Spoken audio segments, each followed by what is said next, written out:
السلام علیکم ورحمۃ اللہ وبرکاتہ۔ معزز ناظرین کرام، نماز کا تمسخر اور مذاق اڑانے والے کا حکم کیا ہے؟ شریعت کی نظر میں ایسا شخص جو نماز کا مذاق اڑاتا ہو، تمسخر کرتا ہو، استہزاء کرتا ہو، تو ایسے شخص کے لیے کیا حکم ہے؟ اسلام کی 5 بنیادیں ہیں۔ ان 5 بنیادوں میں عقیدہ توحید کے بعد جو سب سے اول درجہ جس کو دیا ہے وہ نماز ہے، اور یہ نماز ایک اہم ترین عبادت ہے۔ اور جب نماز کا تحفہ اللہ رب العزت نے حضرت محمد مصطفیٰ صلی اللہ علیہ وسلم کو دینا چاہا تو آپ کو عرش پر بلوایا، فرش سے عرش پر بلوایا، اور پھر وہاں آپ کو نماز کا تحفہ عطا کیا۔ اور ایسے ہی نماز، اس کا ذکر قرآن کریم کے اندر بے شمار جگہوں پر آیا ہے، حدیث میں بھی اس کا ذکر بے شمار جگہوں پر آیا ہے، بلکہ باضابطہ ایک باب جو کتاب الصلاح کے نام سے ہے، اس میں نماز سے متعلق احادیث ہی درج کی ہیں، اس میں ذکر کی ہیں۔ تو نماز تو ایک اہم ترین عبادت ہے، افضل ترین عبادت ہے۔ اب یہاں پر انسان یہ سمجھے کہ ایک تو نماز خود نہیں پڑھ رہا ہے،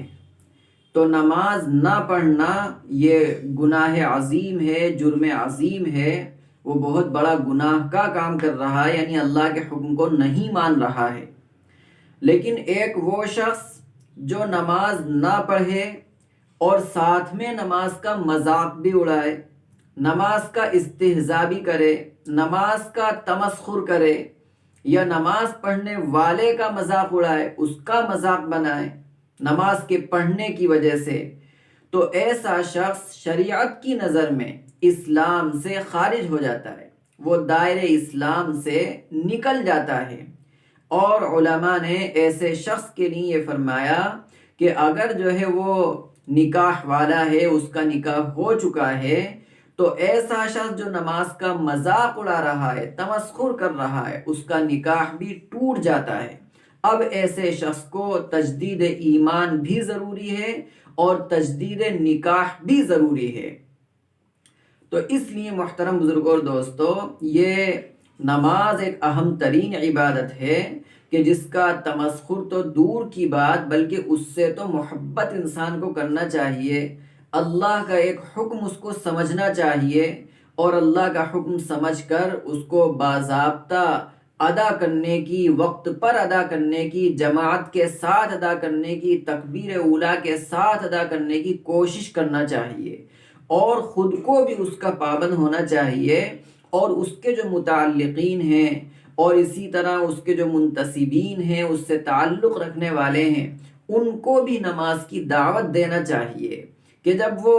خود بھی نماز کا پابند ہوگا، نماز کی دعوت بھی دے گا، تو گویا کہ خیر کے کام میں وہ مددگار بن رہا ہے، خیر کے کام میں وہ معاون بن رہا ہے۔ اور قرآن کریم میں یہی فرمایا وَتَعَاوَنُوا عَلَى الْبِرِّ وَالتَّقْوَى، کہ نیکی پر اور تقوی کے کاموں پر تعاون کرو۔ بہرحال یہ بات اس سے معلوم ہوئی کہ نماز کا تمسخر کرنا یا اس کا مذاق اڑانا یہ سراسر گناہ ہے، جرم عظیم ہے، بہت بڑا وبال ہے۔ انسان کو ایسے عمل سے بچنا چاہیے، اور اگر کوئی اس طرح کر چکا ہے تو اس کو تجدید ایمان بھی ضروری ہے، وہ اپنے ایمان کی تجدید کرے، کلمہ توحید پڑھے، اور ایسے ہی تجدید نکاح، وہ دوبارہ جو ہے وہ نکاح کرے، اور اللہ رب العزت سے سچے دل کے ساتھ اللہ سے توبہ کرے، اور آئندہ نہ کرنے کا پختہ ارادہ اور عزم کرے۔